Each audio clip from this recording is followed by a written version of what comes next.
How's it going? Not too bad. Enjoying the day. Living life? Oh yeah.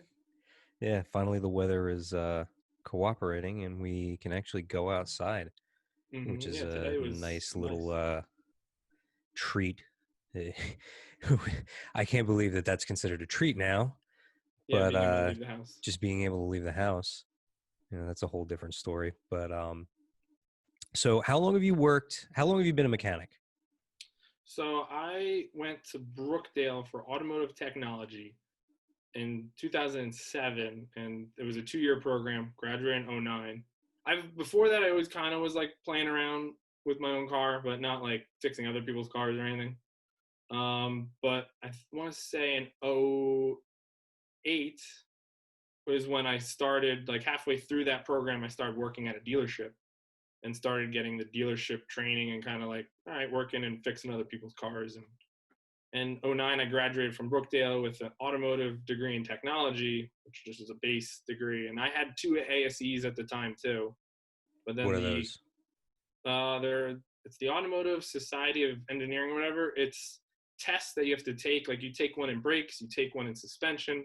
It's a certification way that like a lot of mom and pop stores, you'll see it's like a blue and white logo. It says ASE certified. That means that they have technicians there that have a testing that they've passed, so they know what they're doing. It's not just any Joe Schmo Like working on a a car. standardized test almost, so Yeah, that for mechanics. Yeah. okay, that Um, makes sense. but when you go to a dealership in a company specific place, they have their own. They don't care about those. They have a whole. They send you to their school, and you take their online classes, and so you get trained for their product. So at this point, my ASEs have expired, and I have the dealership training that I have now. Okay, so essentially when you go to a dealership, Mm-hmm. and you're going to be working on their cars, On their brand, what yeah. on their brand, what they're looking to do is make sure that it's almost irrelevant what experience you have as far as just general automotive mechanical repair knowledge, just making sure that you know specifically how to deal with their products, their brand, how their cars go together, and things like that. Yeah, they want to make sure you know how to do a basic oil change, and then from there they're like, all right, we're going to enroll you in whatever academy that brand is, and you'll start taking online courses. Then there's some training centers. They send you up there for the day, and you take whatever the course is, and you have a test to pass it or whatever. So is it safe to say that most dealerships, the people working on your car at least know how to work on that type of car proficiently? Yes, besides the lube techs, because those are all the entry level people. So So I those would are the say people everyone, that are like, oh, we need an the oil lube that they're change. just, yeah, I'm here for Yeah. an oil and rotate and out. Those people can be hit or miss. So is it worth getting an oil change at a dealership?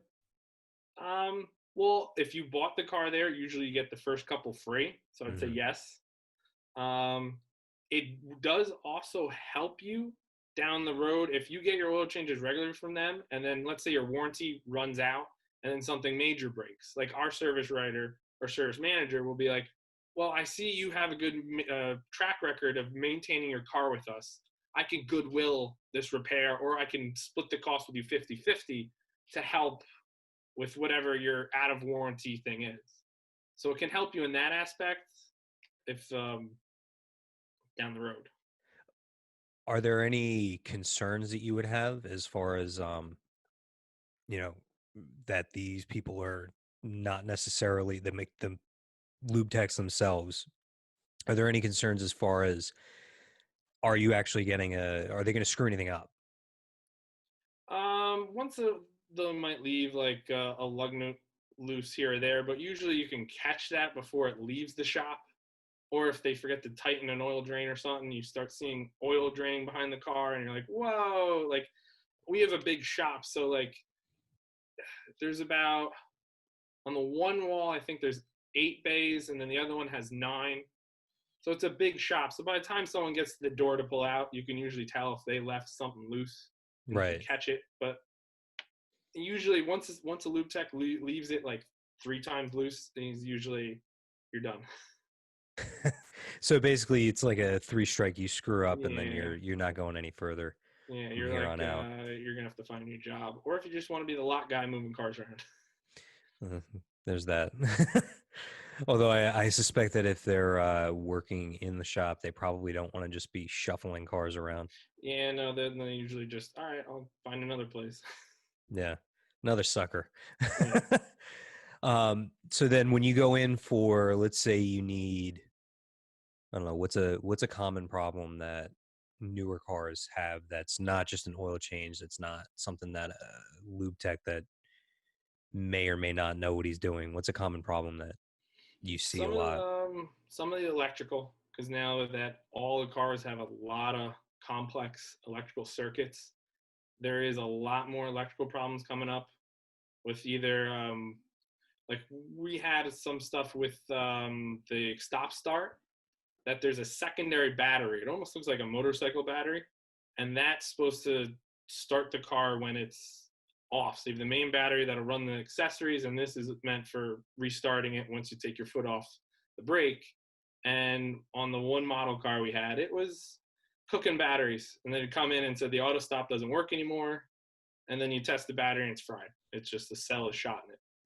So is And that another point of maintenance then that people should be aware of as far as like most cars now have that start stop feature, which some people love, some people hate. mm, Is that another point of maintenance that you have to be aware of? Because like for example, my car has it, and I don't know of a secondary battery in the car. I may have it, and I'm not aware of it. not all of them have it. It is certain ones do have it. I know about half the cars that we have in our brand do have a secondary battery, and the other half actually just have a little bit bigger. It's just a higher voltage, like it's still 12-volt battery, but the crank, like you'll see the cranking amps is a little bit stronger Hmm. um, of a battery. Is there a benefit to one system over another, or No, it doesn't I guess matter? it's more how many electrical components are in the car. Like if you have a luxury, like top will have every bell and whistle in it, chances Hmm. it's going to have a secondary battery because you're just those battery systems are overloaded to begin with, and Right. now you're throwing this in it. Um, doesn't always help. Yeah. Well, I feel like now a lot of the things that come through cars are, I don't want to say they're half baked, but they're not necessarily tested the way that you would expect a finished, polished product from a lot of manufacturers to come out. Um, like when the CVTs first hit the market and how they tended to fall apart or blow up Mm. in a lot of cars. So with the broader service in mind, what are some things that people should be careful of when they're bringing their car to a dealership to be serviced for something beyond just an oil change? Well, one, I know no one likes to read their manual, and but some of the new cars now come with a CD, so you can watch your car manual. Are you serious? Uh, yeah, I've never. uh, I'm gonna have to look and see if mine came with it because. yeah, like they come with a small, like maybe 30-page little actual still booklet, and then there's a DVD in there that goes over the other stuff. Because they were trying to make it easier. They're like, oh, hey, now you can sit down and watch it, because you don't want to read.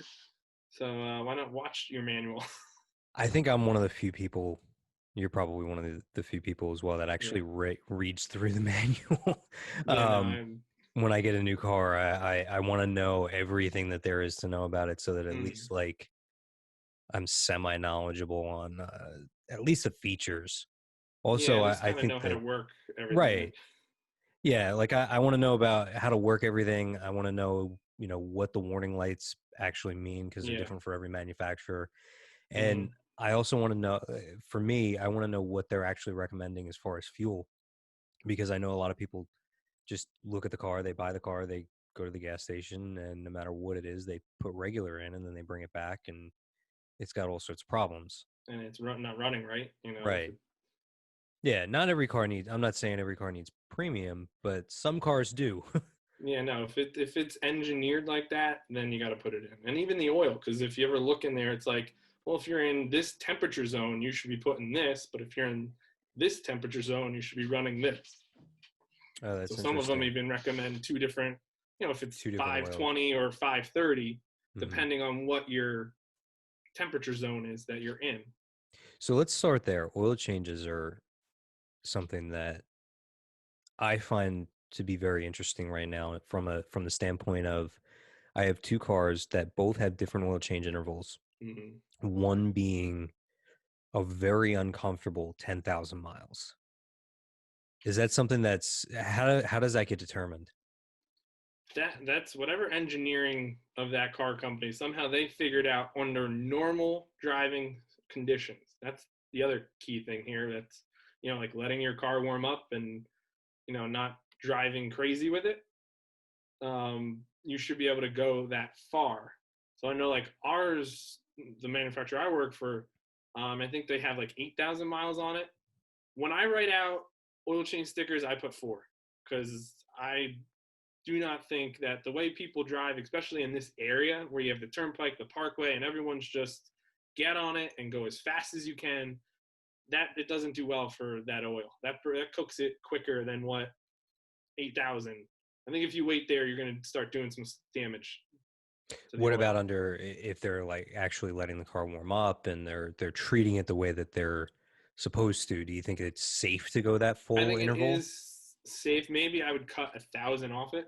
Maybe Hmm. like I could not go 10,000 on one of mine. I know that. Yeah, I'm very uncomfortable with it. And when I bought my Subaru back in 2014, the oil change interval, according to the sales rep, was 6,500 miles, which Okay. at the time was I was like, "Oh, it's pretty long. I don't Yeah. know if I really feel too good about that."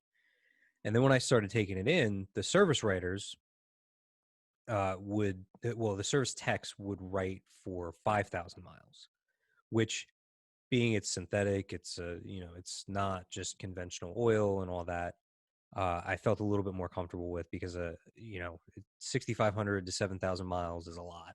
Yeah. No, Um, that's so I've always taken that one religiously at 5,000 miles, and then I bought my Volkswagen, and not only did the sales department say 10,000 miles, the car itself, the little like clock that tells you when to go in for an mm-hmm. oil change, is set for 10,000 miles, and the service department writes 10,000 miles on the sticker. Um, doesn't make it any less uh, nerve wracking to go that far. I haven't. It's due for its second oil change now, and Mm-hmm. it's about 8,000 miles in, and even that's pretty uncomfortable to get to. Yeah. What happened for everyone listening? What happens to an engine when the oil goes bad or when you go over your oil change like that? Well, it starts because it breaks down the actual oil, like cooks it too much. So then it starts losing the heat changing properties. It start losing the lubricating properties. So then your pistons and the rockers, everything that makes your engine go, pretty much is not getting lubricated and it's not getting properly a little bit cooled. The coolant really takes the heat out of it, but Hmm. so you're starting to now break down. You're gonna have metal to metal you're gonna start wearing parts down is what So it's really happens, and then it starts internally. so it's not something somebody's going to see, the first time or the second time or maybe even the third No, time, but over the lifespan of that car. you might start hearing like a knock in it or tapping. You Right. might start hearing abnormal noises because, and it also could start sludging it up, and then you're going to lose oil pressure, and then you could get a check engine light because we have the engines are everything's so sophisticated now with these electronics. If it's like, well, the oil pressure is off by 2 psi, I'm going to throw the check engine light on, and hey, something's not right here. Either your filter's getting clogged or something else. Another passage just Isn't working got right. sludged up. Yeah. So it's safe to say that you probably shouldn't, you should either A, take care of the way that you warm your car up, or Mm-hmm. B, go in early for an, excuse me, What did go in early for the oil change. Um, so beyond that, you said electrical problems are a big issue with cars now. Aside from the start stop, like how do you fix a problem like that? Like I think about electrical problems and I'm like, oh God, how are you going to locate the problem? How are you going to figure out what's not working? And is it even worth fixing at that point as opposed to just trading the car in, getting a car that doesn't have that issue?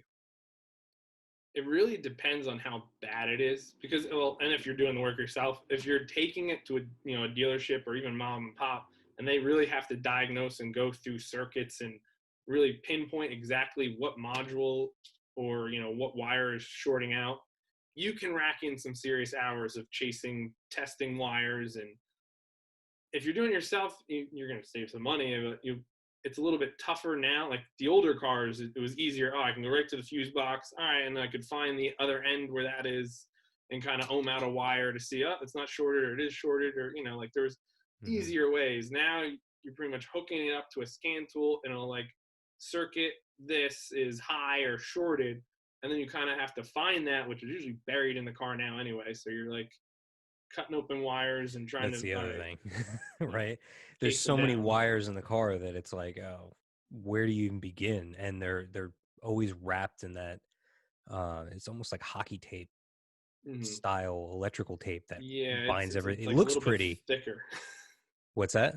It's a little bit thicker than like normal electrical tape. It's heavy Yeah. duty. Hmm. So, is it better for something like that? Is it better to go to a dealership or is it better to go to the mom and pop shop for an electrical problem? Or I is would there? s- I would say the dealership, because they have like, so not all the information on like wiring diagrams is out there.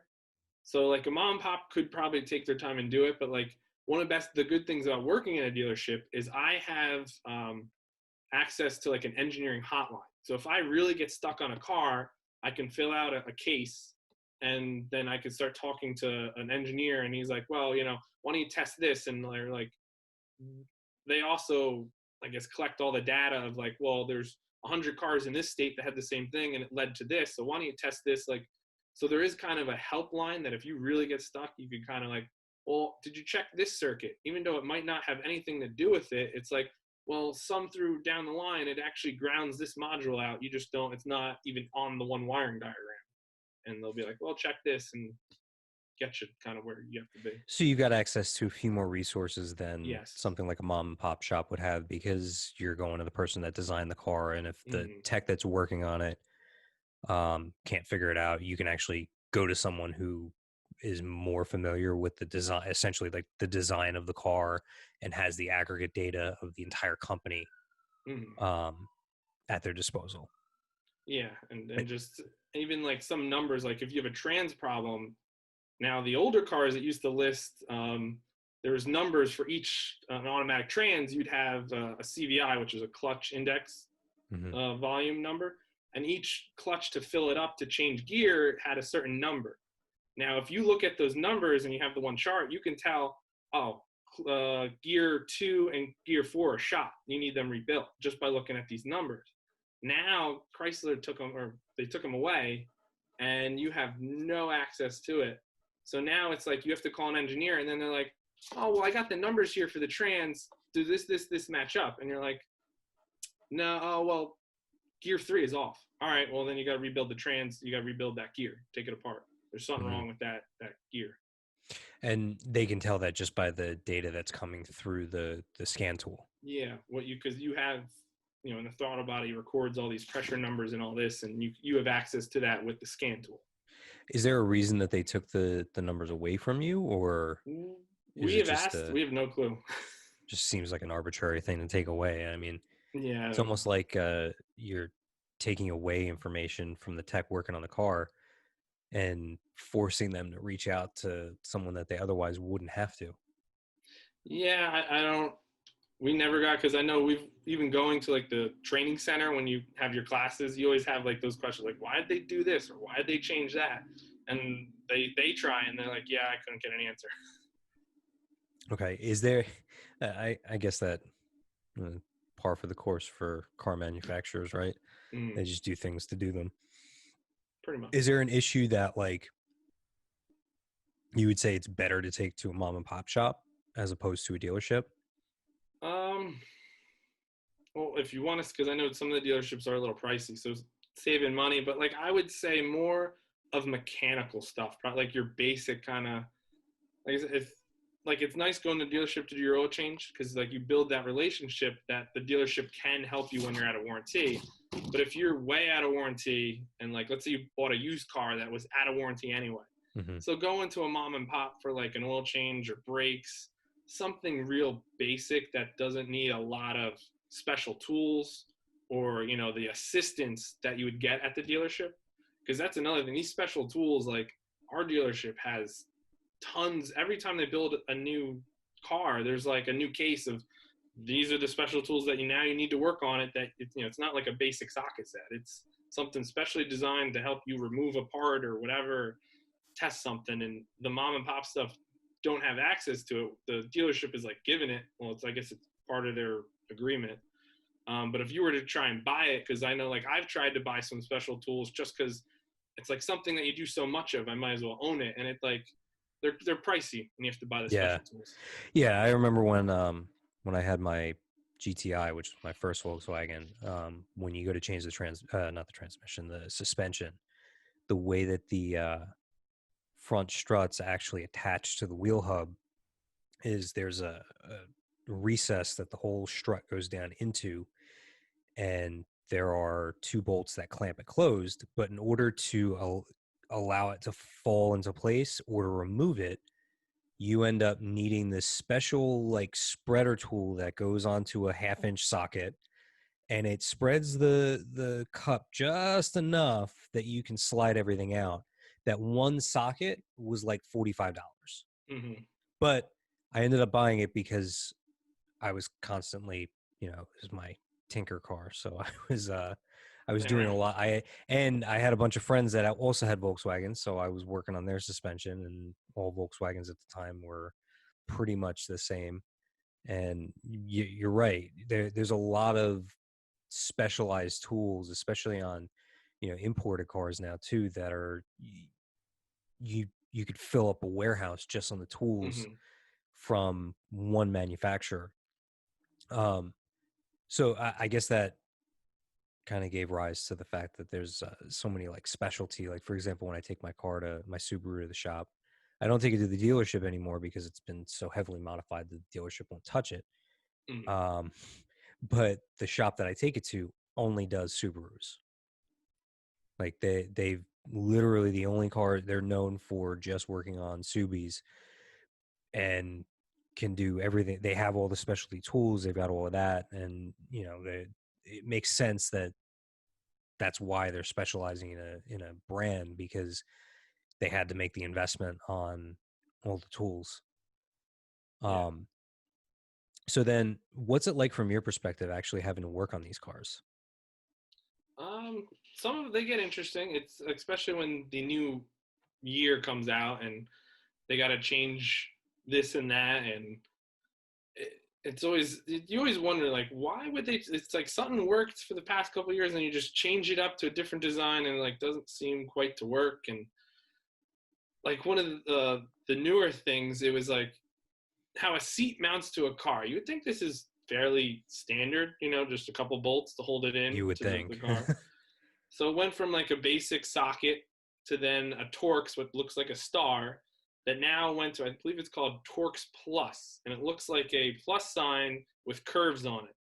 So it was like the first time Oh, this came in, and we had to remove a seat, and everyone's like, "We don't have this socket." Like now, everyone went out. Next time the tool truck comes in, we all bought that socket because it's like, why'd they have to change to this? It right. amazes me. Like, are people stealing seats out of this that we have to go to this crazy socket? Like, Yeah, I mean, I feel like if someone's in the car and they want that seat, they're gonna figure a way to get it out of the car yeah, anyway. And if they're really looking to just steal the seat, they probably already know that it's been changed over. yeah. Like I always maintain that if somebody wants to steal something bad enough, within reason, obviously, they're probably gonna figure out a way to steal it. Whether they get Mm, away with it or not is another story. But you see a lot. I remember when I was in college, I had a few classmates that they would constantly put like the boot on their car and then the club across the steering wheel, and I'm like, that just screams there's something in this car worth stealing. mm, you know and then sure enough, those would always be the cars that got stolen, even with all that stuff on them, they would figure out a way to get it off the car and get take the car. Um, so do they do anything to train you when they make these changes, or is it just kind of like you figure it out when the car first comes in? So there is some changes they will like so we had a V6 motor that came out years ago that was new, and then they did an update to it. So everyone had to then go to class and have the update. So if you worked on one before the update class, you didn't really realize the changes, but during that update class they were like, well, we did this, we changed this, we there's a different procedure on timing, so they show you that in class and everything. But they try and catch it, and then you also have like monthly little review things that come out that say, "Oh, this changed," but saying like, "Hey, you need a new socket" was never one of them. Right. Well, I guess if there's going to be an oversight, that would probably be what I would prefer that it was, Yeah, as opposed to how to set the timing on the car. yeah, And then before you know it, you end up needing a new engine. hmm Um, so do you, for the most part, the techs working on the cars, despite what people may think, actually know what they're doing, at least for that particular brand. yeah. Like I said, they're all certified. They're all, and like each of us kind of fall in our own little niche of what, like, oh, like you got one guy that's really good at transits, so he kind of then just does all the trans problems. And if a guy's really good at electrical, he'll get tended more electrical problems. So you try and see people's strengths and like distribute that into the shop.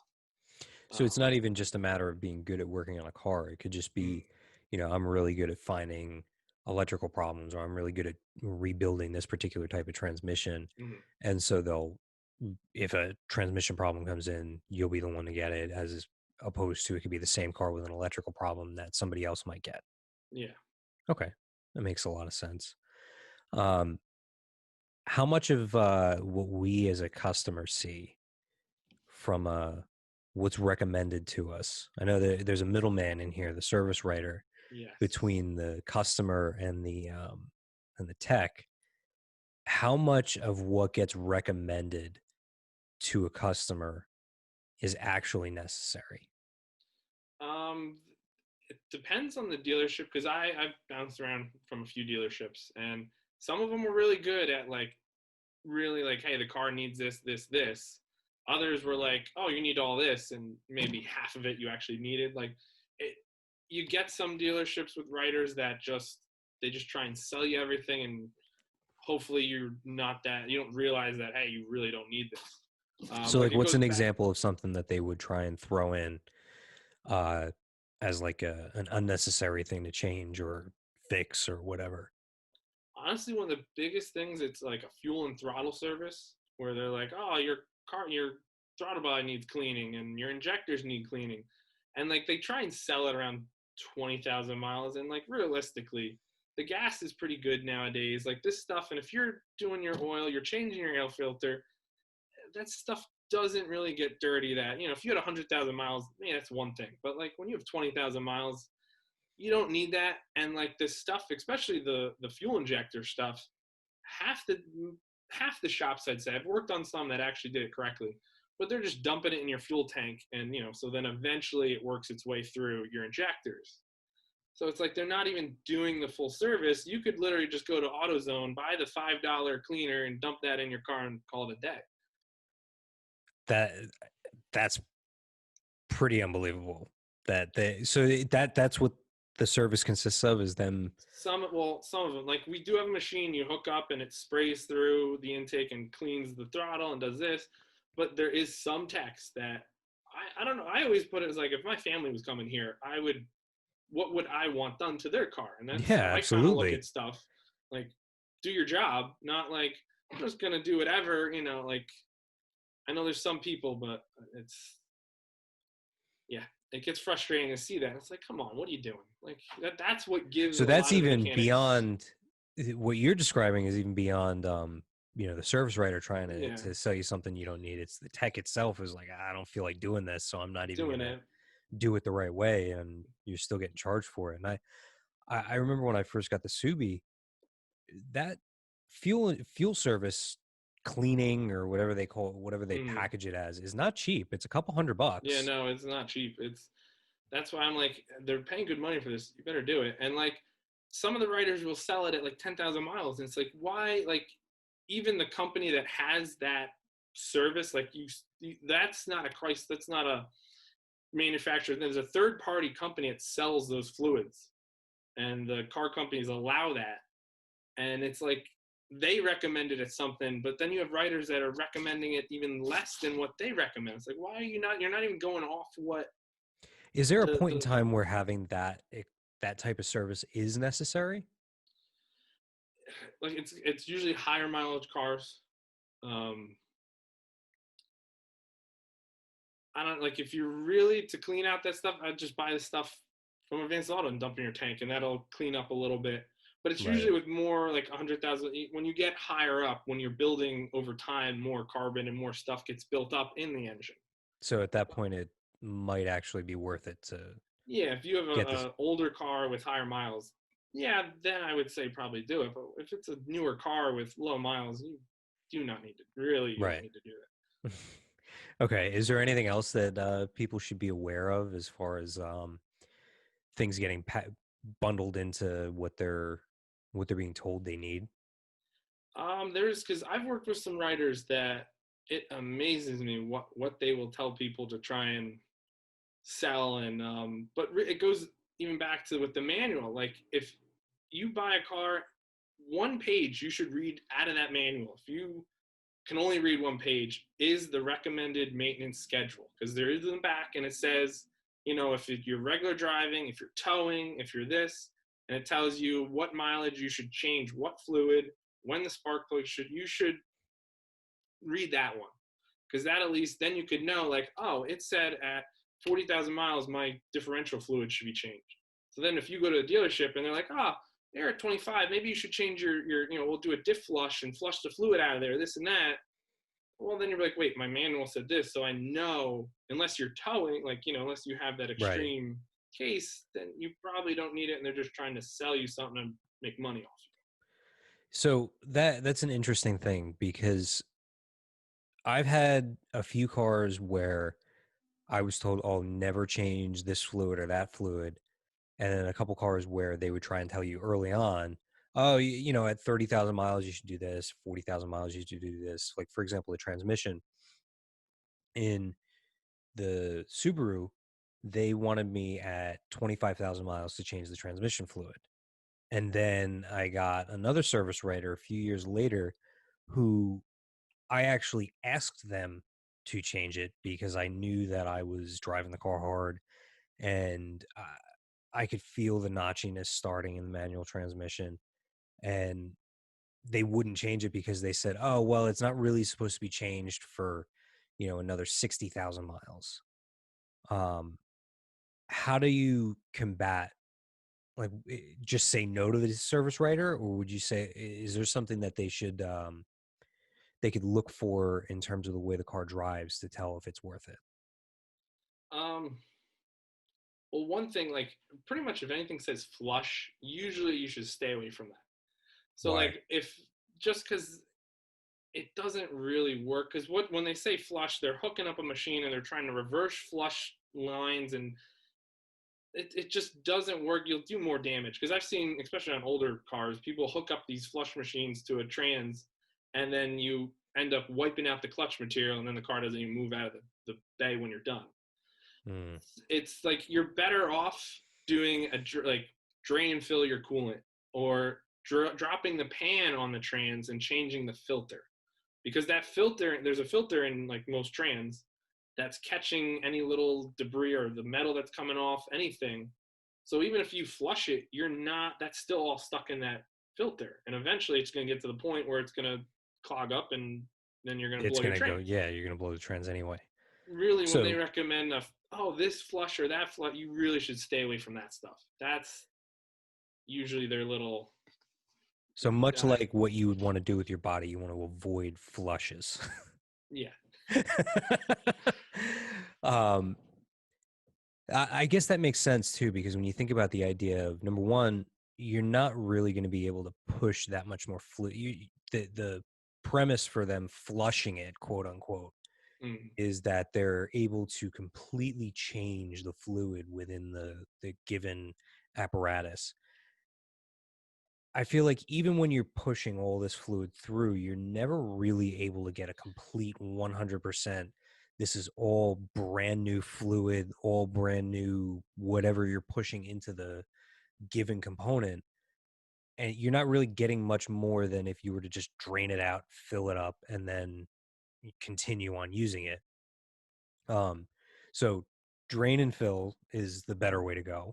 It's the better way. Um, is there anything that, even if the manual doesn't write for it, like if you, for example, differentials, Mm. on one of my cars, there's no service interval on like a differential. Is there a point where if something's not specifically mentioned in the manual that you should, have an idea of when you should be servicing it? If it's not mentioned, usually it's not, because I like the manufacturer I work for. They have a 9-speed trans, and it's supposed to be forever filled. It's filled from the factory, and that's it for the car. What So about things like, is there like a filter or anything on something like that? if we were to change the filter, it's the bottom pan, which is like plastic, is actually the filter and valve body all in one assembly. So you can't. You're changing the valve body, which is a couple $100s. It's not cheap. So if you want to change your filter, you're changing the whole valve body on it, and So like the whole. it's not worth it then. It's not. You're not changing that fluid. It says in the manual, and we were told it's supposedly quote unquote forever full, like filled. Which to me, it's like there's no way that you should be changing that fluid. Like it just doesn't make Well, sense sure. to me. I But mean, when you think about the fact that even a brand new engine, um, let's say it was, the machine shop that milled out the engine, and the whoever assembled it is in the cleanest. They do the best job of making sure that nothing gets into that engine as far as, metal shavings or dust or stuff like that. The fact that you're breaking in a brand new engine, there's going to be metal shavings in the oil. I would mhm. imagine it's the same way with the transmission. No. Yeah, I would assume that there's still other stuff, and that's why they have a filter in there. But like it should be changed. And with this one 9-speed, it's part of the valve body. It's like that just doesn't. It's like they make it harder so that you're less likely to try and you know take matters into your own hands as a consumer to have it changed anyway.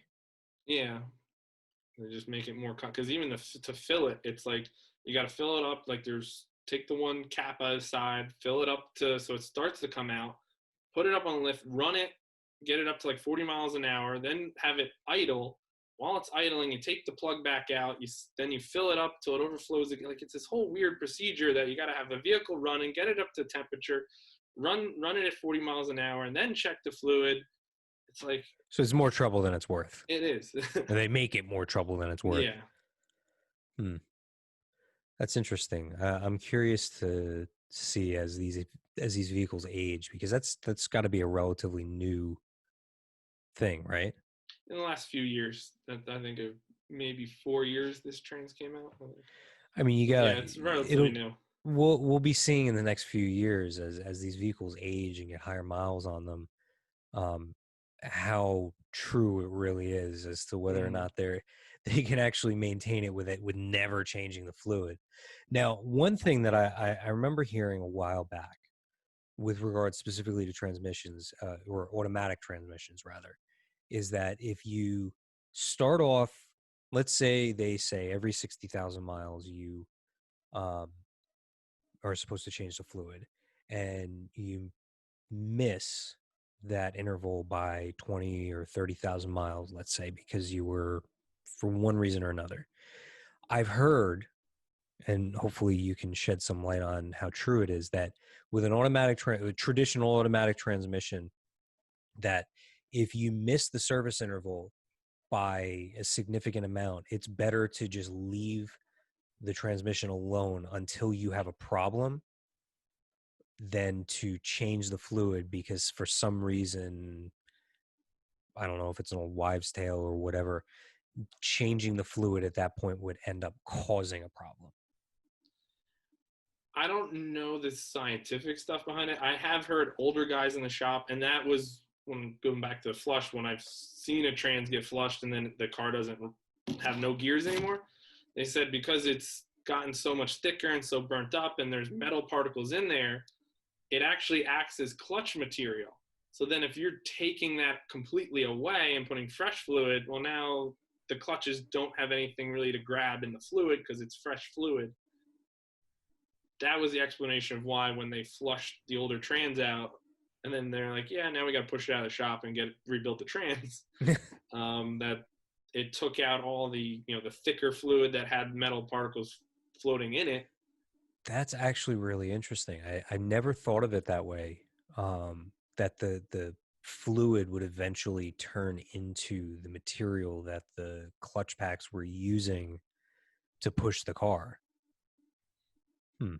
Yeah, because that's the lubrication between them anyway. But as they age and they pick up the disc material and little pieces of metal, it's now it gets gritty. You can almost feel like older trans fluid when it comes out. You can kind of feel it's a little bit thicker, and so when those clutches go to engage, they use that I guess more as a gripping That's surface too.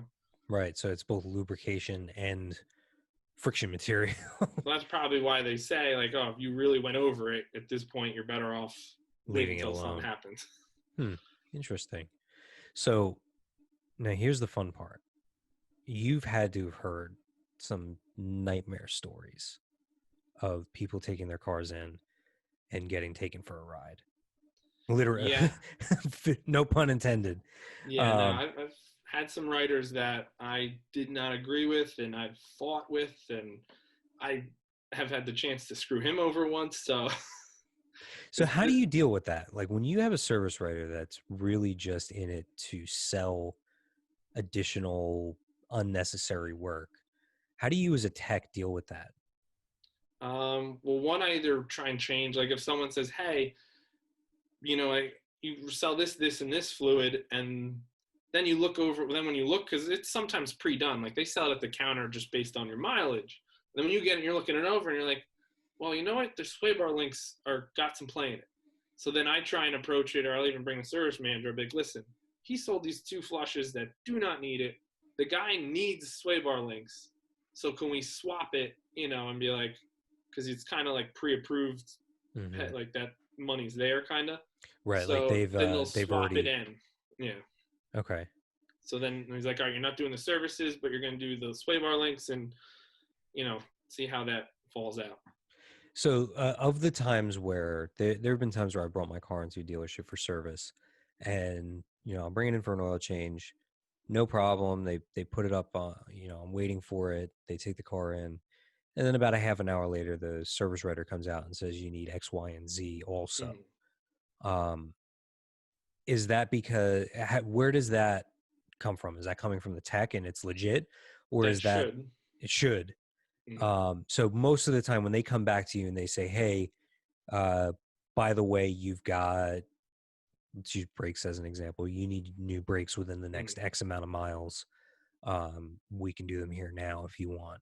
That's probably a legit, or is it? Yeah. I would say majority it would, because usually that's when the tech gets to look it over, he writes everything up, and then like when I do it, when I go to grab the oil filter from doing an oil change or whatever, and you're looking it over, and then you have your list. Hey, I found this and this. Go Mm-hmm. tell the customer, and if they can do it now, okay, or if not, we got to order parts or whatever the circumstance is. Hmm.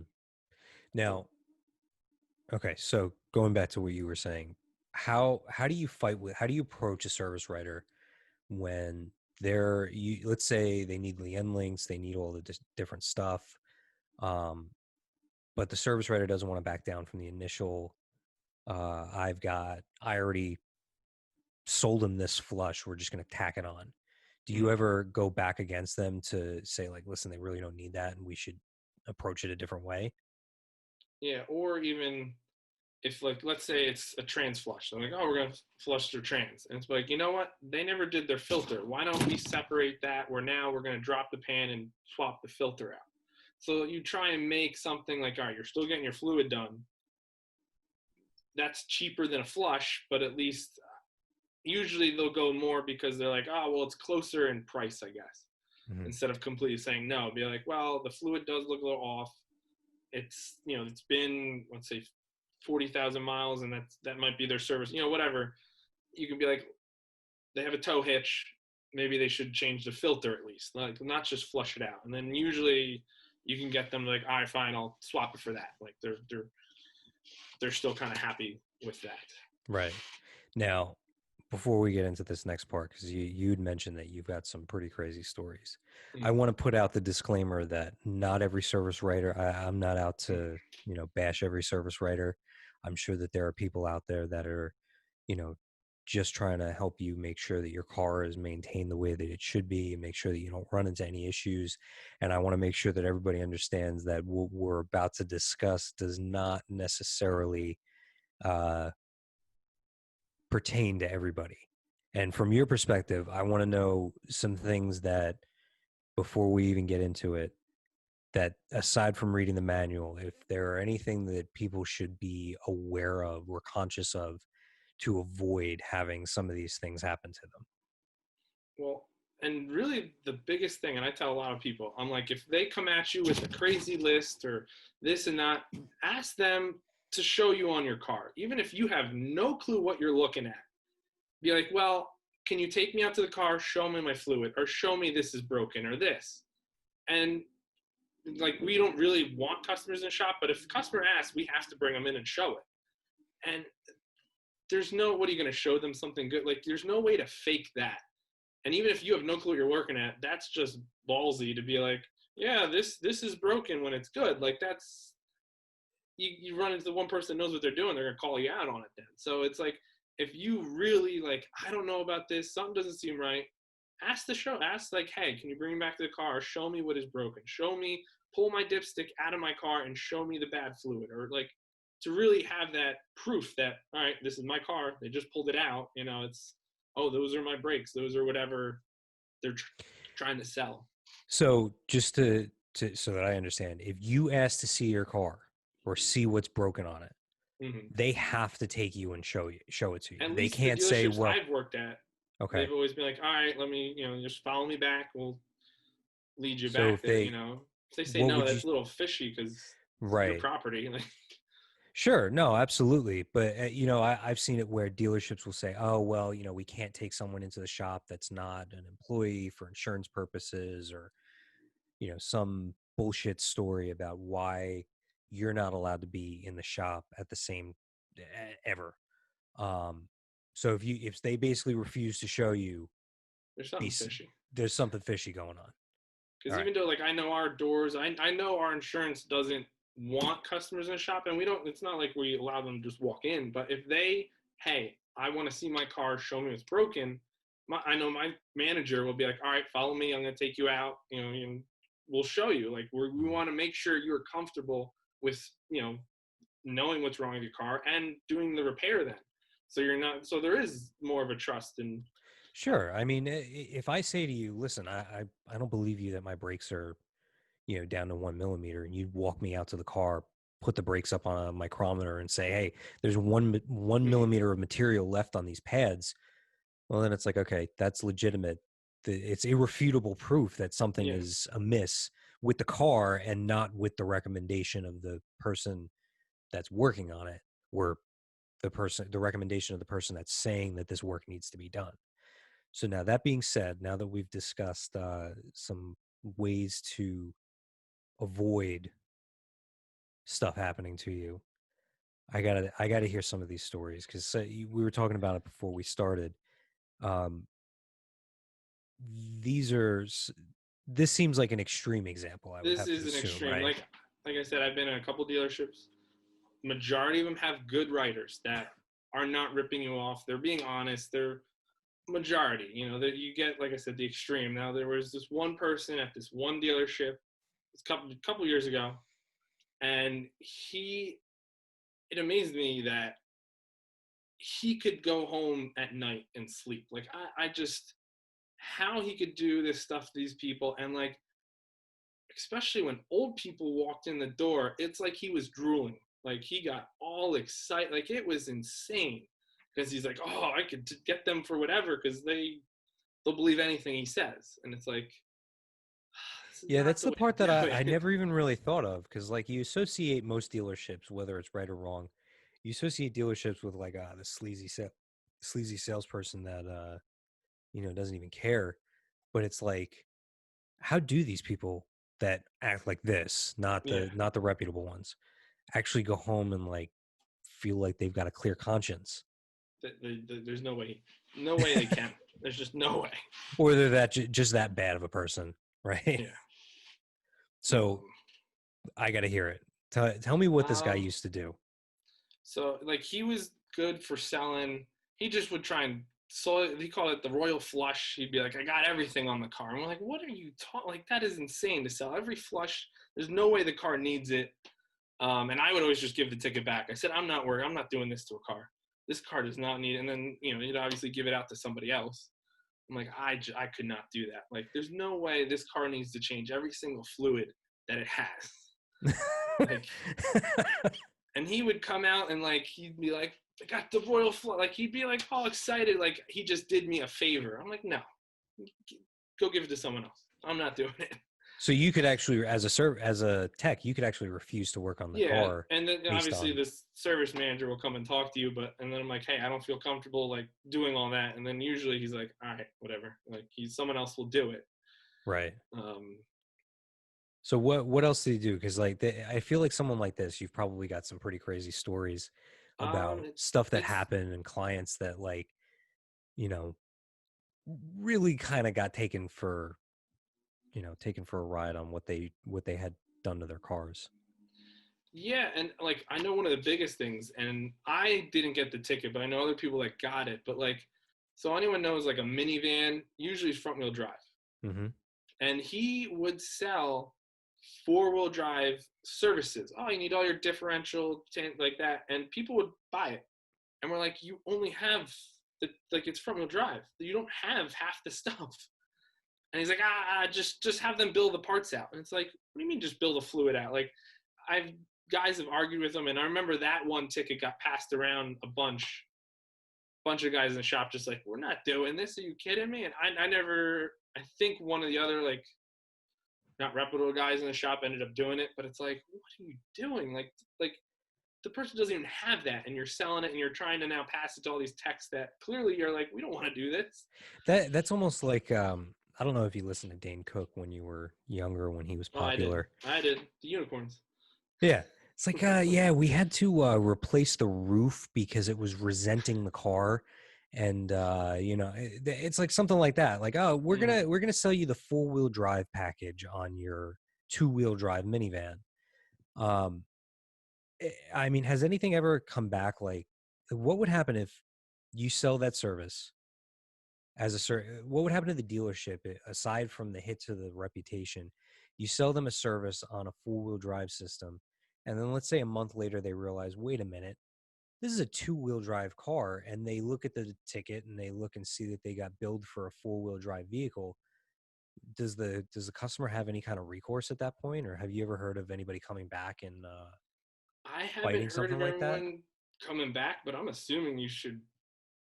I haven't heard of anyone coming back like that, though. But I'm assuming they should No. be able to just come and fire, like, raise hell. I mean, I would hope so. Yeah. I'll tell you what. I know of someone who had they bought a new Jeep at a dealership near us, and or not a new Jeep, excuse me, a used Jeep Grand Cherokee, and as part of the negotiated uh, sale of the car, they were going to install the Mopar factory uh, GPS head unit and a backup camera. And it was all supposed to be the factory, what would have come from the factory. The head unit for sure was, even though we had to fight with them on that because originally they were trying to get around it and say, well, we're going to put this JVC unit in because it's just better. It's like, well, no, we want the actual factory one Mm. because that it's meant to go in there. And it also had like the better Bluetooth. There were a number of reasons we wanted the factory Mopar head unit. Um, and the backup camera was supposed to be the same. Come to find out a few years later, it was a $2 Amazon special camera and it went bad. And we found the original service ticket that said that it was supposed to be a Mopar camera. And after going back and forth, originally they were going to make her pay for it. They were going to charge all this money to have the camera taken out, the labor, the everything that went into it, and on top of that, pay for a new camera. And then once we took it to another shop as a for a second opinion on it. And they're like, yeah, we can get this camera on Amazon right now for like $3. It's not a factory camera. Like, here, look, and they showed it to us, and they're like, you should go back to the dealership and make them change this out. And we went back to the dealership, and as it turns out, it wasn't a Mopar camera, and whoever installed it uh, lied lied essentially, and they had to, after a while of fighting, they goodwilled the new camera being installed, and in the process of it, they also damaged the door sensor for the key, and it was the earlier Jeeps that had the push button start. I'm sure you Hmm. remember how they had the button that pops out, Yeah. and then you could actually Put the you key could in. actually Yeah. put the key in. Well, the push button start always worked. Never had a problem with it. Never had a problem with the doors unlocking or anything like that. Go to pick up the car, and you grab the handle, and the door's not opening. Right, the locks aren't coming open. So you probably figure, all right, whatever. Click the button to open the door, and then notice that the start button is in the cup holder, and they just thought that we wouldn't notice that it was in the cup holder. Well, actually, at first it was just like, all right, whatever, just pop the button back in. Hmm. You press the button and nothing happens, and they're like, oh, it was like that when it came in. I was like, no, it actually wasn't. And they're like, well, it just so happened to go bad. It's like, listen, it didn't just so happen to go bad when you had to go that route to install the new camera. Somebody screwed something up. Um, Long story short, they ended up fixing it, but I guess that's another example. And I'm not going to say the dealership, even though I don't recommend them. Um, but it's interesting the ways that they try to manipulate the way that parts are sold. Hmm. Um, I don't know if you've ever seen anything like that, where the dealership actually ends up breaking something and they try to push it off on the customer. Not in any of the ones I've worked at. Usually, the dealership insurance. Like if I broke something on accident trying to, fix whatever, usually the dealership covers that. Like it's not, they're not going to push that on the customer. The only time I've seen it is like when you have these after market service contracts, they'll be like, oh, well, they have this that they've paid for already. So we can have that cover it.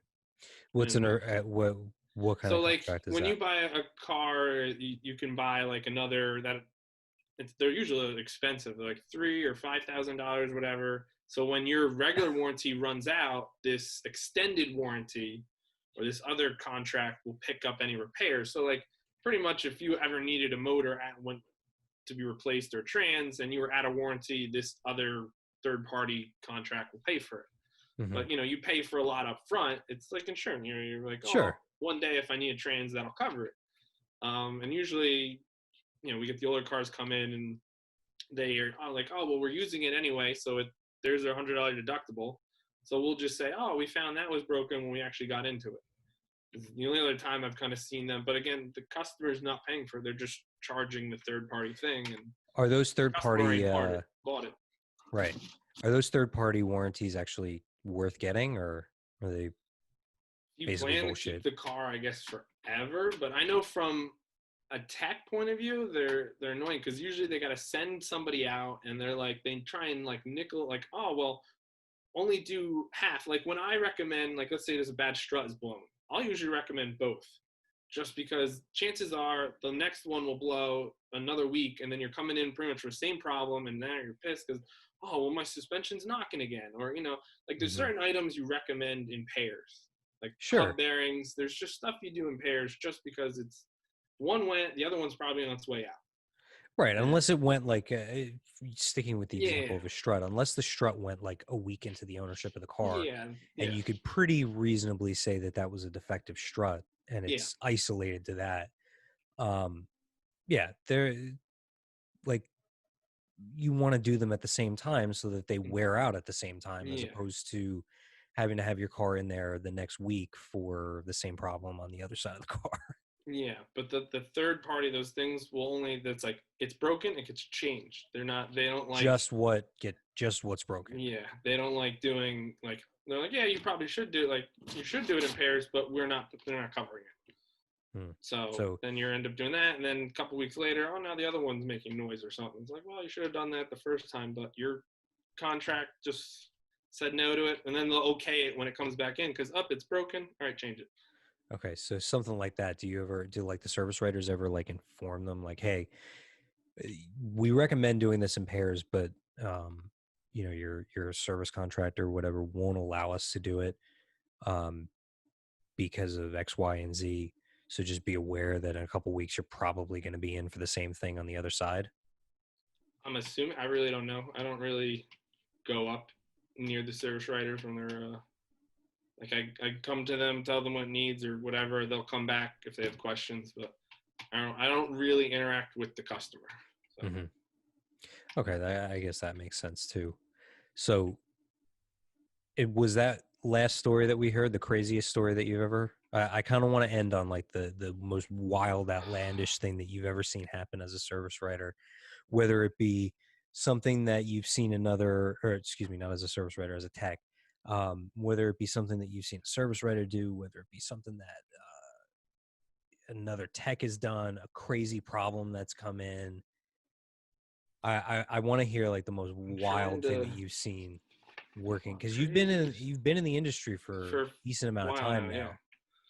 now. I'm trying to think the craziest I've seen. Well, maybe it might be the craziest. So a couple years ago, this woman, she leased a car, and she had a month to go, and the lease was up. And I think it was a 2-year lease, and it was a Durango. It was the older Durango, and Define older. Are we talking well, like not the new, maybe 2010. It wasn't the new body that's out now. the one that So it's the next, the second oldest. so the one right before it kind of went on like a hiatus for a Yeah, bit? yeah, yeah, that one. And it was a lease. It was about to be up, but the end, it's knocking like no other. This car comes in, and she's like, "Oh, I changed the oil or something." She said that she took care of it, and they're doing an inspection. It sounds like main bearings, like something is like done in that motor. And the guy looks and he's like, "It still has the stamp from the factory." So every oil filter, when it gets put on the factory, gets a stamp and it says Mm-hmm. installed from factory. She went 40,000 miles without changing that filter. Apparently, her husband was adding oil to it, though. That's what we found out. And she's like, "It's a lease. I didn't think I had to do anything." Well, then she ended up paying for a new motor for Oh my god. it. I mean, I could understand the standpoint of it's a lease. I shouldn't have to pay for the service Yeah, but from a certain perspective, but just because you lease the car doesn't mean that it's immune to all this maintenance. yeah, no, it's like, well, I think my husband was adding oil to it. Like, you're supposed to change it, and the fact that it still has the original filter on it. So what problem does that present? Forget the oil portion of it. What problem does the fact that the same filter was on the car for 40,000 miles? What does that do? It's just going to get clogged, and you're not going to have oil. It's not going to be able to circulate the oil at the correct pressure. Because, the older cars used to have the oil gauge. Now you got to like scroll through. I think you still have it, but it's on a certain screen. But your car runs probably like 40 psi, and that pressure goes through all the valleys, and that's what goes up to all your rockers, like all the moving parts. And it needs to squirt out like under the pistons and everything. So it needs the pressure so it can properly get oil to all the location in the engine that it needs it. So once you have a clogged filter, your pressure goes way low, and now oil is not getting to every nook and cranny in that motor. And that's when parts start to get metal to metal, wear down, and then you're knocking and you're losing compression, and you're going to blow the motor. Have you ever seen like an oil filter like burst and release all of that contaminants into the engine? You'd have to cut it open, really, because it's a can't twist on. So if we Well, cut what it I mean open, is, you'd probably see it like ripped. Yeah, well, have you ever seen like the filter element like tear or something like that because it was so clogged and so abused that I've all the seen them. get hourglass because then some of the newer ones now have a paper one, and I've seen someone go like 13,000 miles on it, and it's just sludged up, and you pull it out, and it's thick, and it's like hourglass, and Uh, it's like yeah, and I think we put heads on that one. That it was like you went 13,000 miles. which kind of actually makes me a little bit nervous now because of the fact that I'm supposed to go 10,000 miles on my car, and that happens after 13,000 Yeah, miles. So it's like they're cutting these service intervals pretty friggin' close. yeah. I don't know. I still, like I said, I put 4 on the new cars, and I now have a newer. I still have my older one, but I have a newer car, and I'm probably gonna go 4, even though I don't know what it really says. Like it says 8 or something crazy. I'm gonna do 4,000 on it, and I know it is now synthetic too, because now most of the new cars are now at like 0-20. And they're all like synthetic oils is what they're using now. Does that really make a difference? Eh, Whether like not a matter of whether or not it's supposed to, but is synthetic really that much better than the conventional? If you are like racing, if you're doing like towing or racing where you are really putting that motor to work, then I would say yes, because there is properties in synthetic that does help with heat, does help with lubricating better. But every day, unless like if the car company says you have to put the synthetic in it, put it. But if you have the choice and you're not towing or you're not racing or you're not really putting the motor to work, you don't really need synthetic. You know, as long as you change at a decent interval and just normal What's the driving. what's the reason that the manufacturers would tell you you have to put synthetic? Is it just a matter of being able to extend the service interval and use that as a different sales point that you can say, oh well, this car goes 8,000 miles or 5,000 miles or whatever between intervals, or is the engine like really truly designed to only operate on synthetic? So it is more the design. So like when we now cars that use a 0-20, which only comes in synthetic and it's real thin. And they said in the camshaft for like the bearings and stuff for that, they're so like precision drilled now that the gap is so small that oil, like if you put a thicker oil in, it's not gonna be in the right thickness and it's not gonna properly It's not be going in to that work. little gap. Yeah, it's not really going to work. So the motors now are like if that's designed to have that thinner oil, you got to put it in because then you're going to end up having engine damage. Hmm. And like a motor like that, there's an oil pressure sensor, and it can tell you. You'll get a code if you put the wrong oil in when it's supposed to. Let's say you put 520 instead of 0-20, it'll have wrong viscosity, and a check engine light will be on. Really, it Yeah, can sense that right. How quickly yeah, will you get because a light like it's that? the it can tell with the pressure that it's like more pressure or less pressure, and it senses it. So if you do something like that, is there a special procedure to have to flush? Going back to flushes, do you have to You just flush drain the and engine? refill, drain and Okay. refill. Drain and fill. Yeah, Still, yeah. yeah. So No, you're not. This if like a loop tech does it on accident, like you didn't read the paper or you didn't check the cap, because that's usually what I do. Like, all right, it says 0-20, it gets that. It says 520. All right, well let me just make sure they didn't buy synthetic, like because it'll say on the work order synthetic oil change or not. And I'm like, all right, it doesn't say it. All right, I'm getting the regular oil. Oh, it does say it, but I'm getting 520. right. So in other words, um, there is a real need for it when the engine does call for it. Yes. One other thing, now that actually made me think of something else. It came up when I bought my first motorcycle. I bought an older '94 YZF 750, and it was designed. I mean, it was designed before synthetic was super popular. And one of my other friends is a motorcycle mechanic, and I said to him, I was like, listen, is it worth it to put synthetic in? It's a high performance engine. It's this, that, whatever.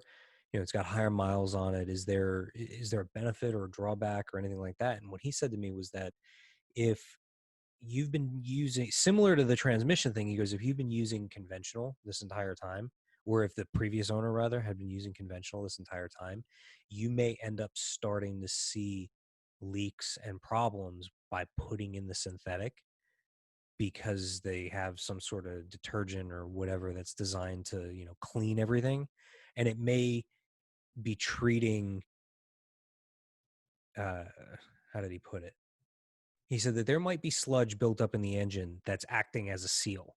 And if you put this other oil in, it may remove it'll definitely remove the sludge, Hmm. but you may start to see leaks now because it pulled away the seal, so to speak. Have you ever seen anything like that in a regular car?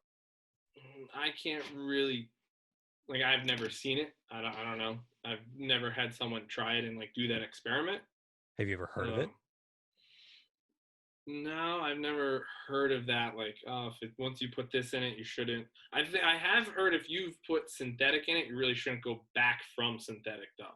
I never got an explanation, but it was someone up Interesting. at one of the classes said if you're putting synthetic in it, you really shouldn't go back, and he never really followed up. Yeah, I mean, I'd like to know. I'd like to eventually find out what the science behind that is. But like, I guess it made sense to me at the time that I never ended up putting the synthetic in. That it really only pertains to engines that have what you would consider significant miles. They're not brand new Mm, and may have had the opportunity to build up sludge or have seals that could have worn or something like that. And he said that the synthetic will do its job and it will clean everything out, mm. and you'll find out if you might need new gaskets here and there or whatever, because of the fact that it could have been masking a problem that theoretically you wouldn't have seen otherwise, or you would have seen sooner if you were using synthetic in the beginning. um I'm curious. I would love to. It scared me off of using it with that particular motorcycle because I didn't want to end up having a bunch of leaks. Yeah, But I'm curious to if anybody listening has ever heard that. I love to know if that's actually true, if anybody's had an experience on that. You know. So basically what my takeaways are is never get anything that's a flush. yeah. And Try and if stay away you're from them.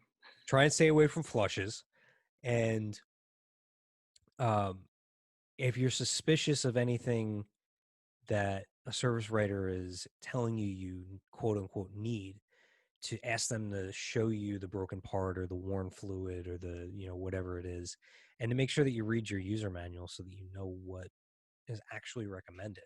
Yeah, because really they can have anything. Like I know that sometimes they'll have this, but like I said, like those flushes are a third party company. So they have their own like, oh, you should flush this at this mileage. So they could be showing you this, and that's not necessarily what the car company is saying.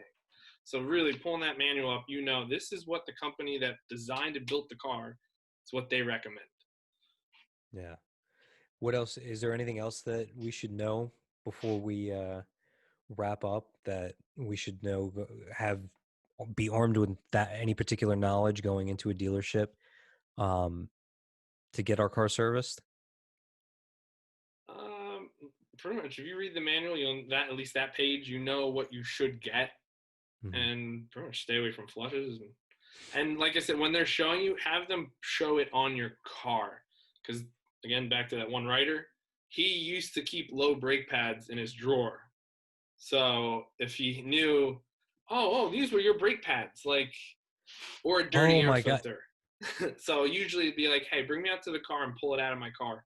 Show me my dirty air filter. If you're Oh, that so like, it really is like that important that you see it physically come off of your yeah, car, like because there you want are. to see it on your car. Right. I've only seen it that, Oh like I said, man. it's only been that one writer that I had was not good. Like Yeah, most like I most said at the writers are beginning good. of Like I'm not. when we first started talking about him, that doesn't represent everybody, Yeah. but it definitely, now I can think of quite a few times actually that the service writer has come up to me holding my car's air filter and they're like, "Oh, see how dirty it is?" And I'm like, I just don't know if that's really, like, now I'm questioning, was that really my air filter? Hmm. Um, hmm. Yeah. We've It's funny. I've seen people on the side of the air filter, like when you check it, and I've seen one customer wrote his last name on the side of it. So I'm like, well, I guess if I brought it up there, he knows it. Yeah, that's a good point. And I've So, seen another person mark their tires, like there was chalk numbers, Roman numeral 1, 2, 3, 4. And so I guess when you rotated it, he would know you did it. do you recommend? doing that? Any of No, those because that's steps? something that's usually that it's hard not to do that. But I'm just, I guess he's had such a bad experience. He decided, I don't know where he came from. I just, Right. when I was doing it, I noticed it. I was like, ah, that's cool.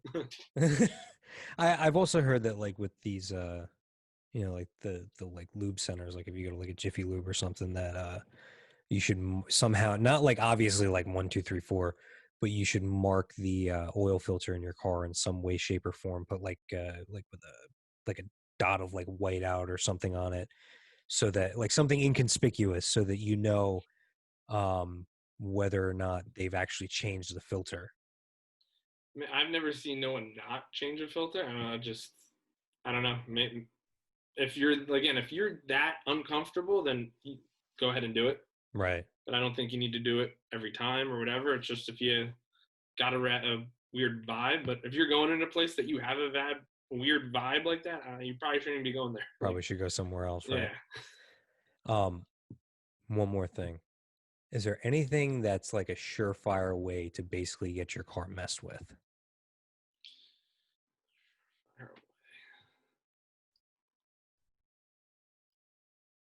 I don't know. Like, I know everyone, we messed with one guy, but nothing ever came of it, which was weird. He had a sports model car, and he stopped the guy in the parking lot and had a test tube. He's like, "Hey, I'm sending my oil samples out every oil change, so can you just fill the test tube?" Kid brings it in, he tells everyone to shop, and we're like, "What?" Like, we ended up putting a drop of antifreeze, trans fluid, like a drop of every fluid into the sample. Guy went, he came back for his next oil change in 3,000 miles. Oh, you did great last time. Do it again. And we did the same drop of stuff. And he came, and the third time came back, but he never said like it came. I don't know where he's getting tested because I don't know how it didn't like Mm, flag. Hey, I got all these weird fluids coming up. yeah. Well, I guess that's not even really messing with the car itself. Like you're still doing No, your job. It's just like you want me to fill up a test tube for you? yeah, like this is not part of the oil change. Really. Like, I think it's asking for something that's, you know, a little Unreasonable. unreasonable is what will get you. But most guys, it's like, why? Like, I don't want to mess with your car. Like, what? What? I'm just. It's going to be liability. It's coming back to me. Right. You know, Yeah. No, I'm only going that's to a get in good point. trouble. I do something to your car. You're just going to complain to my boss, and then I'm in trouble now. So And it's, then you're gonna have to fix it anyway. yeah, and then I got to fix it or do whatever I undid. Like, Right. I guess that's a not good worth it. point. Yeah. So really, people can actually pretty safely get their vehicles serviced at a dealership and know that they're getting quality work. Yeah, because Especially like, going back to what you said with the training, like you're getting, yeah, extensive training on those vehicles themselves and things like that. yeah, Um, that product.